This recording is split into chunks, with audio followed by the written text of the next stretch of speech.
not be a completely new car, but the GTR has undergone its most significant revamp since the R35 version debuted in 2009. Given its credentials, there wasn't a whole lot of room for improvement in the performance department.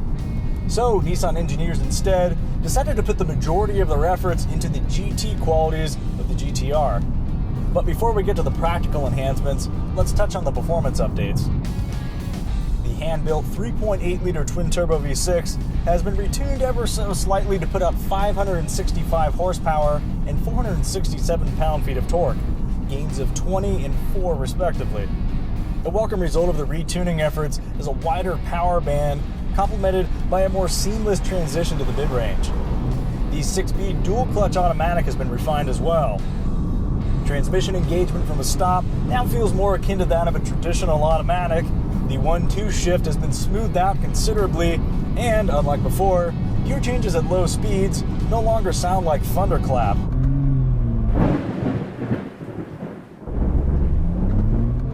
Now, let's see how all this translates to a track environment.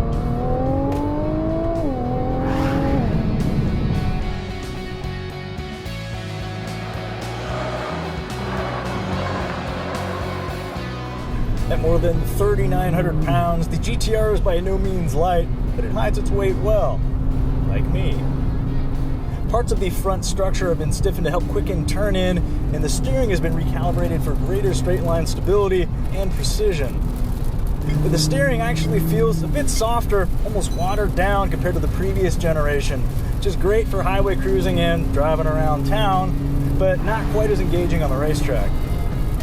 Nissan claims that virtually all of the aesthetic revisions were aimed at improving airflow to the engine and increasing downforce. Going about 120 miles an hour right now, and yeah, everything feels fine. I'll take their word for it. Another nice touch is that the paddle shifters have been relocated from the column to the steering wheel, so you don't have to take your hands off the steering wheel of your $110,000 GTR during gear changes. No changes were made to the all-wheel drive system or the brakes, but then none were needed.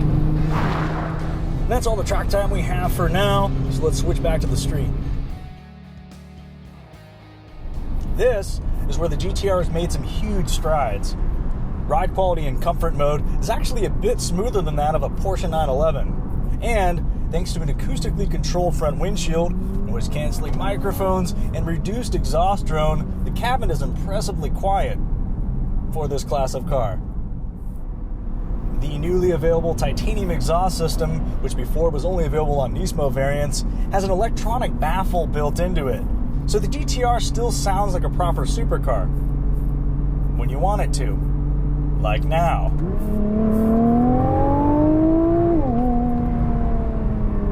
Yep. The interior as a whole has been elevated into luxury car territory, with high-quality soft-touch materials in all the right places, a cleaner center stack design, and larger touchscreen. It feels a bit weird saying it, but all these changes have transformed the GTR into a legitimate grand tour.